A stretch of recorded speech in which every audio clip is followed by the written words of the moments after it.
do âmbito da pesquisa administrativa e vamos tentar, então, ingressar nesse outro leque de teorias que a gente poderia chamar, de maneira geral, de teorias críticas ou teorias iluministas do jornalismo, né?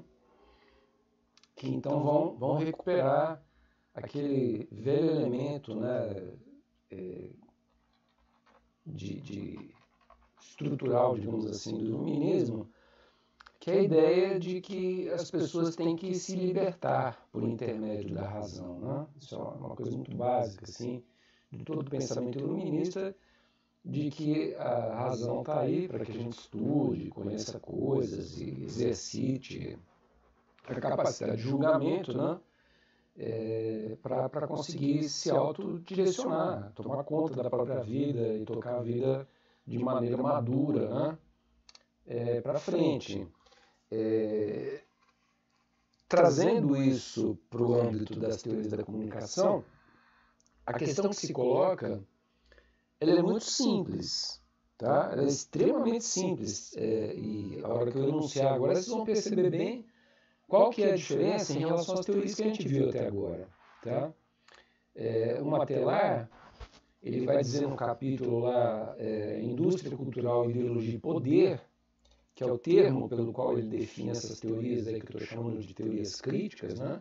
Ele vai chamar indústria cultural, fazendo uma relação direta à Escola de Frankfurt, né?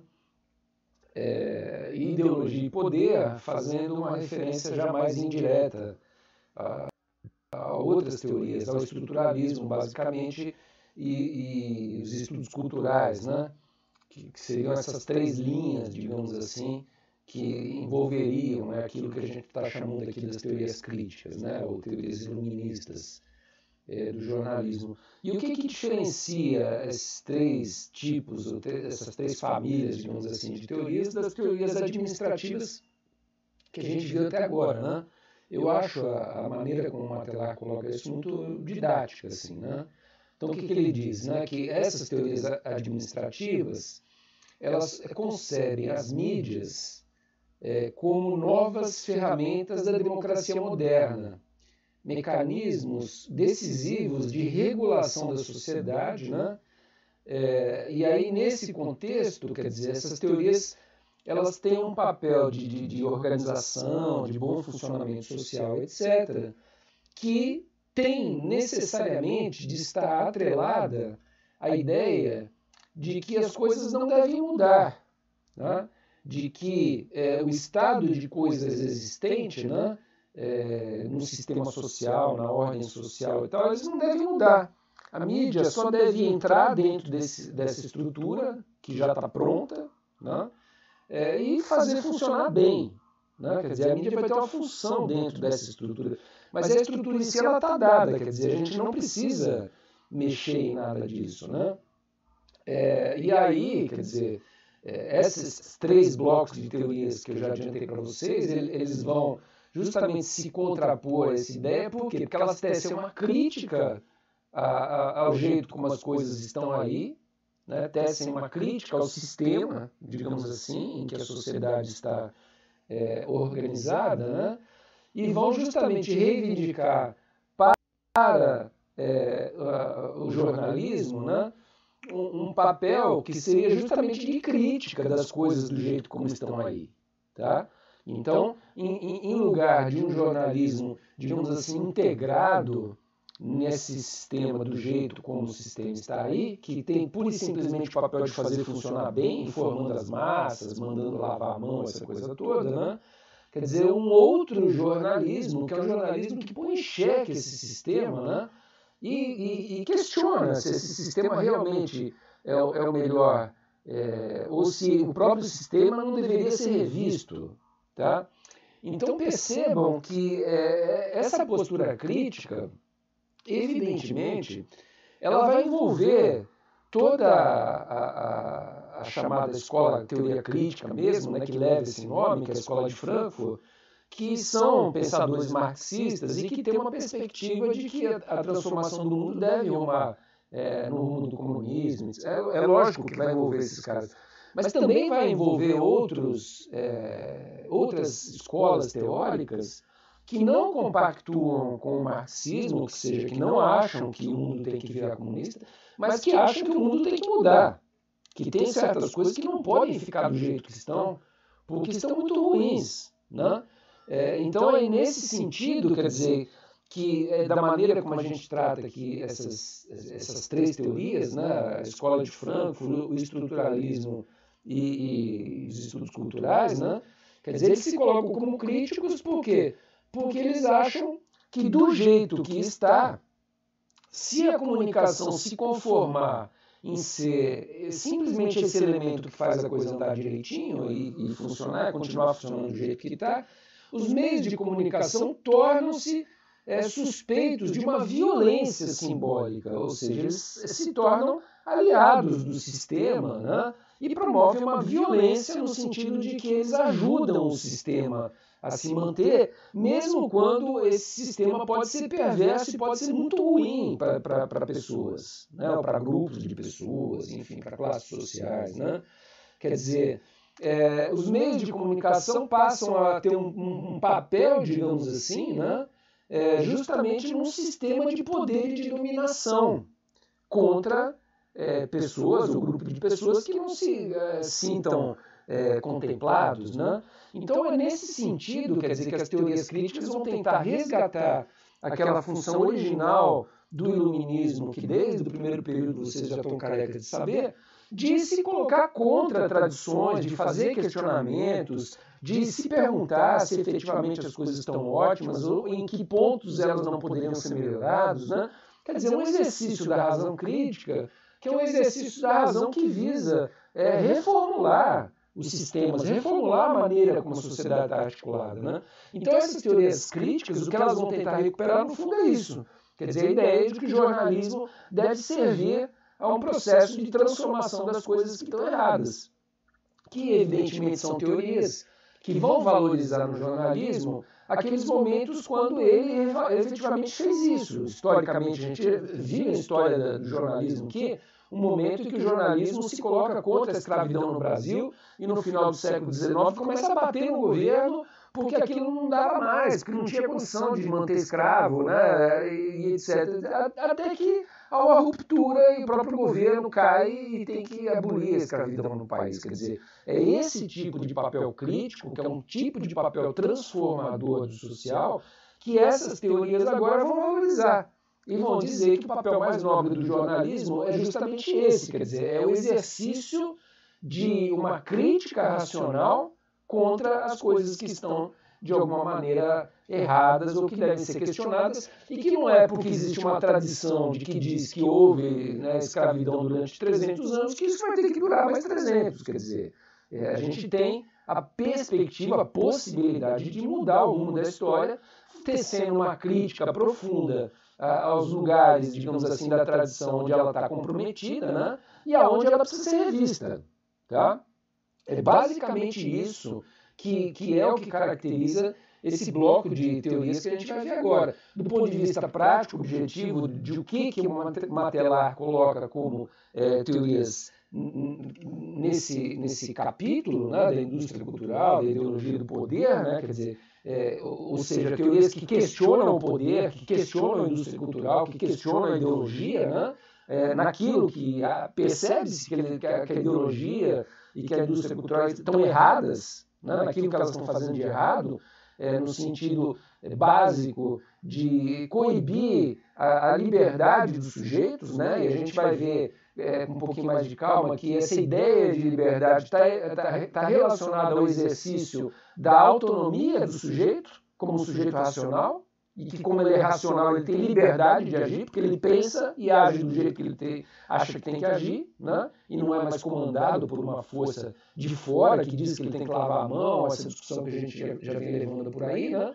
Mas enfim, o Matelar vai colocar aí dentro 3 blocos teóricos que vão ser, então, aquela que é chamada em stricto sensu, assim, né, que leva efetivamente o nome de teoria crítica, tá? Que é a Escola de Frankfurt, mas vai falar também do estruturalismo, né? Em alguns autores do estruturalismo, e vai falar de alguns autores dos estudos culturais. Então, basicamente, isso é o conteúdo da nossa última unidade do curso, né? Mas, apesar de ter esse elemento quase simplório, assim, digamos assim, de classificar teorias que pensam nesse sentido, etc., a gente vai ter que entrar numa seara um pouquinho mais elaborada, digamos assim, para a gente entender o que está no fundo dessa questão. Tá? O que está no fundo dessa questão, e o que está no fundo dessa questão não é uma coisa muito simples. Né? Esse é que é o problema. Esse é o problema. A gente poderia dizer assim, não, então a ideia é de que as pessoas têm que ter conhecimento e têm que estudar, digamos assim, né? E para poder exercitar a racionalidade delas, né? O problema é que não é tão simples assim. Não é tão simples assim. Se fosse simples assim, era educação, para cima e para baixo, tá, resolvia. Mas o problema é justamente que não é isso. Não é isso. Esse é que é o problema. Tá? Alguns alunos meus já leram em semestres anteriores o texto clássico do Kant, que é o que é o Clero, né, o que é o iluminismo, né, que fala justamente que o sujeito tem que dar um salto para fora dele, tem que ganhar o controle da vida e tal, não sei o que lá. E a gente sai daquele texto com aquela questão aberta, quer dizer, o que é dar esse salto? Será que eu já dei? Será que eu não? O que eu tenho que fazer para dar o salto? Né? E o Kant devolve o abacaxi na nossa mão. Ele fala, não, o salto é você que tem que dar, entendeu? Você vai ter que descobrir o que é, vai ter que pular. Né? Mas, evidentemente, até pelos exemplos que ele trabalha no texto, quer dizer, esse salto não é pura e simplesmente uma educação formal, de eu aprender teorias, ou de conhecer coisas, estudar matemática, não é isso. Não é aí que está acontecendo o salto. Então a gente vai ter que investigar, vai ter que entender aonde que se dá o salto, para conseguir entender melhor o que cria essa unidade, digamos assim, dessas teorias, né? Que a gente, do jeito que eu estou trabalhando aqui no curso, eu estou trabalhando com vocês um conceito aberto, né, de teorias críticas, né, não no sentido da escola de Frankfurt, mas esse conceito mais aberto, que dá conta de pelo menos 3 escolas, mas que poderia dar conta de muito mais. Né? Então, o que está em jogo quando a gente fala agora de uma nova abordagem da teoria de jornalismo, que vai ter como cerne, digamos assim, essa perspectiva de que o sujeito ele tem que ganhar autonomia por intermédio do jornalismo para dar um salto, que é um salto que permite a coletividade acabar com a escravidão, fazer coisas incríveis, impressionantes. Né? A gente tem que entender como é que esses saltos foram dados e qual foi o papel do jornalismo no sentido de colaborar, inclusive, para que esses saltos fossem dados, mas a gente precisa entender isso melhor. Né? Porque justamente esse é o cerne da questão, é a gente entender quando que a gente tira esse lugar de autodeterminação do sujeito e passa a ser aquela mão que conduz, que é o que a teoria administrativa do jornalismo faz. Né? E como que a gente mexe nisso? Porque eu tenho um exemplo para vocês lá do Lave a Mão na Covid e tal, porque eu achei bem didático, assim, né? Quer dizer, é aquela velha história, se o Jornal Nacional falar pra gente, lave a mão para evitar o vírus e falar isso durante 2, 3 dias, maravilha, ele me informou, né?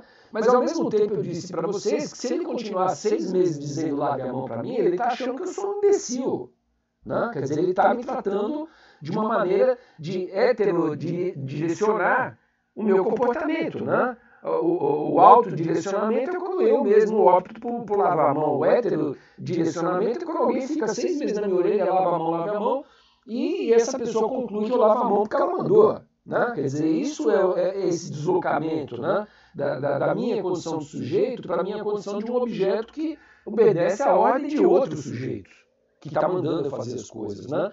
Então é essa que é a questão que está em jogo. Porque para sair dessa situação, o que o jornalismo tem que fazer? Alguém poderia dizer, então o jornalismo só deve dizer 3 dias que é para lavar a mão e depois parar de falar disso. Mas não se trata disso. Tá? Se trata de uma outra coisa bem mais, digamos assim, profunda. Se fosse só isso era fácil, era só parar de falar de lavar a mão e já estava resolvido. Né? Quer dizer, o fato de que continua falando durante 6 meses comprova de que é uma teoria administrativa que acha que todo mundo é imbecil. Agora, para criar um outro jornalismo que não faça isso, não basta simplesmente eu falar 3 dias e parar de falar. Então, o que tem que ser feito? Esse é que é o problema. Esse é que é o problema. Tá? E aí, para entender melhor o que tem que ser feito, a gente vai ter que entender qual é o tipo, digamos assim, de qualificação que um sujeito tem que ter para que ele consiga dar esse salto de tomar conta da sua vida efetivamente, né, e passar a ser o dono do seu nariz, tirar as fraldas lá que o Kant falava, né, o andador de criancinha e tudo mais, e jogar aquilo fora e tomar para si o dever de condução do próprio rumo. Tá? O que é preciso um jornalismo fazer para colaborar com um projeto desse, né? E aí isso vai ficar bastante claro, né? A partir do momento que a gente entender o que tem que ser feito, né? Como que o jornalismo pode ajudar a que isso seja feito, tá? E aí depois a coisa vai ficar muito clara. Mas antes a gente tem que dar um passo inicial, que vai ser um passo atrás, num certo sentido, né? De entender o que está em jogo. Bom, para entender o que está em jogo, a gente tem que entender um pouquinho, tá? Da discussão que existe a respeito de ética. Tá? A gente vai ter que adentrar um pouquinho o campo da discussão ética. Por quê? Porque é exatamente no campo da ética que se determina aquilo que, digamos assim, seria a maneira de uma pessoa se comportar, a maneira de uma pessoa agir, o dever que obriga uma pessoa a agir de uma maneira X ou Y, ou a liberdade da pessoa de ir contra uma orientação de dever e agir de maneira diferente. Tá? Todas essas questões são questões de ordem ética. Tá? Se eu vou lavar minha mão ou se eu não vou lavar minha mão, se eu vou lavar minha mão porque alguém mandou eu lavar, ou se eu vou lavar a mão porque eu cheguei à conclusão que eu tenho que lavar, né? Isso são decisões de ordem ética, tá? Que vêm de uma interioridade do sujeito de agir, tá? De algum jeito. Então a ética é a disciplina que estuda esses problemas, quer dizer, por que alguém age? Por que alguém toma certa atitude? Né? Qual é a influência de um outro quando alguém toma uma atitude? Né? A ética é a disciplina que vai envolver esse tipo de questão. E a ética, logo de princípio, já vai responder para a gente a primeira pergunta que meio eu deixei no ar, digamos assim, quando eu comecei a tecer a crítica, que é a seguinte: o que o sujeito tem que aprender para ele conseguir ser autodirecionado, ser autodirigido? Tá? O que esse sujeito tem que aprender é o agir ético. Basicamente é isso que ele tem que aprender. Tá? E porque ele tem que ter um agir ético que vai fazer com que ele haja da maneira correta, tá? Que ele ganha autonomia. Tá? Só que para você ganhar essa autonomia, quer dizer, o que vai te dar esse conhecimento, digamos assim, que você tem que ter para agir da maneira correta, da maneira ética, não é estudo. Essa já é a primeira grande questão. Tá? Tido como o primeiro grande tratado de ética, né, um livro do Aristóteles que se chama Ética Nicômaco. E nesse tratado, que é de 300 e bolinha antes de Cristo, o Aristóteles já chamava atenção para esse problema. O problema da ética é que você não aprende ética estudando num banco de colégio. Não é isso que está em jogo, não é isso que tem que ser. O que tem que ser aprendido no campo do desenvolvimento ético não é algo que você aprenda lendo livros ou ouvindo aulas. Tá? Esse já é o primeiro problema, né, que se coloca para essa questão do salto. Quer dizer, aquilo que eu tenho que aprender para conseguir dar o salto para a minha maioridade é o comportamento ético. A partir do momento que eu aprender o que é o comportamento ético e agir com eticidade, pronto, eu sou dono do meu nariz. Eu não preciso dar mais satisfação para ninguém. Por quê? Porque o meu agir é ético. Tá? Então a gente tem que começar a cutucar um pouquinho melhor, entender um pouquinho melhor o que tem que ser aprendido por um sujeito ser ético. Pois bem, a resposta para isso, evidentemente, não é uma resposta simples. Tá? É uma resposta que a filosofia, já disse a vocês, desde Aristóteles, lá de 300 a.C., ela persegue e ela vai dar soluções distintas. Ela vai explicar de um jeito, vai explicar de outro, etc. Né? Mas, muito panoramicamente e resumidamente, a gente poderia dizer que houve, ao longo da discussão ética, filosófica, né, pelo menos 3 grandes momentos assim, que a gente poderia dividir para começar a se aproximar da questão. Tá? Um primeiro momento em que havia a ideia de que para o sujeito se aproximar ou se aperfeiçoar, digamos assim, tá? Na sua conduta ética, para que ele agisse de maneira mais ética, né? Esse sujeito ele teria que fazer uma espécie de exercício de sair de dentro de si e de se aproximar de alguma coisa de uma ordem superior. Tá? Alguma coisa que estava fora do próprio sujeito. Tá? Então, boa parte da história da filosofia vai ser dominada por esse pensamento de que para um sujeito evoluir do ponto de vista ético, ele vai ter que abandonar aquilo que ele é, sair daquilo que ele é e viver uma espécie de experiência de comunhão com uma força que está fora dele. Tá? Com o que esse sujeito vai ter que fazer essa comunhão é alguma coisa que ao longo da história da ética foi mudando. Né? Para Platão, por exemplo, esse sujeito tinha que chegar no mundo das ideias, ou tinha que se projetar para o mundo das ideias por intermédio da filosofia e por meio do exercício da filosofia ele ia desenvolvendo essa condição de capacidade do ethos humano, daquilo que é o ser humano, da maneira como o ser humano deve se comportar. Tá?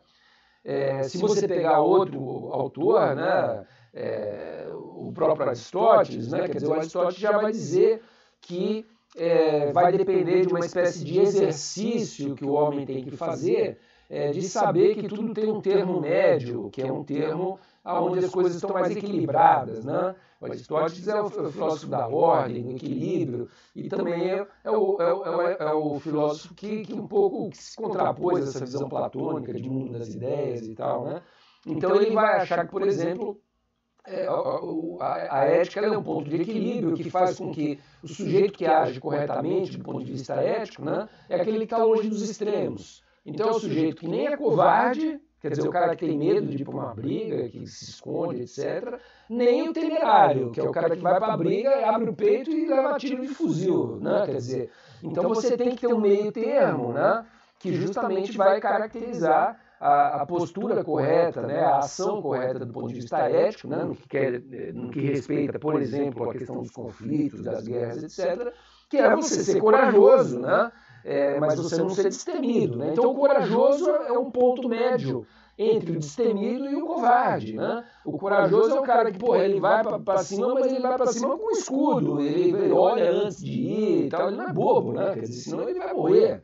Né? Então esse ponto intermediário, né, que segundo a ética do Aristóteles seria... Mas enfim, é sempre um pouco essa perspectiva, né, de que para você aprender, né, o que é isso, você tem que fazer uma espécie de exercício, né, e que esse exercício implica numa aproximação com alguma outra coisa que está fora de você. Ou seja, você precisa de uma espécie de tutela externa, né, a partir da qual, a aproximação da qual vai te dar os valores éticos. Na época do cristianismo, essa força, digamos, exterior a qual a gente vai ter que se aproximar vai ser a própria religião, o próprio contato com Deus. Quer dizer, ao longo, né, dessa primeira grande fase da discussão ética, a gente percebe sempre estar muito presente essa ideia, né, de que o homem, então, ele precisa fazer um exercício de sair de dentro de si e se aproximar de uma força mais elevada, né, para aprender o que sejam esses valores de conduta ética, para ir se aperfeiçoando do ponto de vista de um comportamento ético. Né? Pois bem, esse tipo de pensamento, né, de que a ética é alguma coisa que está congelada, seja no mundo das ideias platônicas, ou seja, no mundo de Deus, né, e que existe uma espécie de modelo perfeito, né, assim, com o qual, se a gente consegue estabelecer uma relação, a gente se aperfeiçoa do ponto de vista ético, né? Quer dizer, ela vai dominar boa parte da discussão filosófica a respeito da ética, até o princípio da filosofia moderna, tá? Que é justamente aonde vai se colocar o período do iluminismo. O iluminismo ele vai romper com essa ideia de que para eu ter um desenvolvimento ético eu preciso me grudar numa tradição, seja ela a tradição católica, seja ela a tradição filosófica platônica, né? Quer dizer, o iluminismo ele vai criar uma alternativa, uma outra via, digamos assim, para que o sujeito tenha um desenvolvimento ético, né? Por quê? Né? Porque justamente a filosofia moderna ela vai criar a ideia, né, de que existe um sujeito, tá? Que é um sujeito que tem capacidades intelectuais, racionais, de percepção, etc., que são dele, tá? E que, num certo sentido, quer dizer, vai ser dentro dele, então, que ele vai ter condição de realizar esses aprimoramentos da alma, digamos assim, né? Dentre os quais está também o comportamento ético, né? Então, nessa perspectiva, que é a perspectiva kantiana, né, para a gente fechar em um autor aqui, e para a gente não cometer também grandes generalizações, né? Quer dizer, no Kant isso está extremamente claro, mas isso é uma característica, de maneira geral, da filosofia moderna, quer dizer, eu sou dotado de uma racionalidade porque eu penso, porque a minha mente tem instrumentos de racionalidade que fazem com que eu calcule na matemática, com que eu faça ciência, né? Tudo isso está dentro da minha mente, eu não preciso recorrer a forças exteriores para ter conhecimento, e do mesmo jeito que eu não preciso reconhecer a forças exteriores para ter o conhecimento também, no ponto de vista do desenvolvimento ético, eu também tenho instrumentos racionais que vão me dizer o que é o comportamento ético que eu devo adotar, digamos assim, né? E dentro dessa perspectiva, quer dizer, o Kant, ele é um autor que ele vai dizer que o sujeito racional, ele tem os mecanismos dentro da mente dele para descobrir o que é o certo e o errado, né? Se você lançar, por exemplo, qualquer juízo, né, a respeito de uma ação, por exemplo, né, você pega lá o roubo, né, alguém roubou alguém, e você perguntar do ponto de vista ético como que você vai equacionar se essa ação é uma ação correta ou se é uma ação de um desvio ético, né? O Kant vai dizer, olha, por meio da razão a gente define isso, porque para você chegar a uma conclusão a respeito do roubo, se isso é uma conduta ética ou não, você simplesmente precisa usar uma figura da razão, que é a figura, digamos assim, do exagero que a razão é capaz de criar em relação a um juízo, a uma situação, né? Então o Kant vai colocar a seguinte pergunta: imagina só um mundo onde todo mundo rouba todo mundo. O que aconteceria nesse mundo onde todo mundo rouba todo mundo? Isso é um comportamento universal. Todo mundo rouba todo mundo, né? E aí ele começa a desenvolver o tipo de característica, o tipo de situação que uma sociedade assim geraria, né? Uma sociedade onde todo mundo rouba todo mundo, ninguém confia em ninguém. Você não confia nem no banco. A sociedade ela vai entrar numa espécie de implosão absoluta, né? Vai acabar toda a ordem de credibilidade de qualquer pessoa em qualquer outro, né? Então, racionalmente pensando, a gente percebe que o roubo ele é um desvio. Porque se todo mundo roubar, a sociedade implode. Agora, se ninguém roubar, o que acontece com uma sociedade onde ninguém rouba? Tá? Aí a gente vai ver uma sociedade de plena confiança, que não precisa ter polícia, que não precisa ter cadeia, que não tem bala perdida, né? Que não tem uma série de coisas aí. Né? Por quê? Porque ninguém rouba ninguém. Tá? Então a própria racionalidade da qual eu sou dotado, ela me dá um parâmetro muito claro, né? Com o qual eu posso fazer um exercício a respeito dos comportamentos éticos, né? E eu posso chegar a conclusões. Eu posso chegar a conclusões do que aconteceria com a sociedade se todo mundo fizesse o que aconteceria se todo mundo proibisse, né? E a partir daí eu consigo chegar à dedução se aquilo é um comportamento ético positivo ou um comportamento que vai contra a ética, né? Que faria a sociedade rumar para uma catástrofe. Tá? Então essa seria uma perspectiva moderna, né? Que é a perspectiva que já está mais ou menos subentendida no Kant, né? E ele dá esses instrumentos, então, com base nos quais ele acha que a gente tem que pensar a questão da moralidade.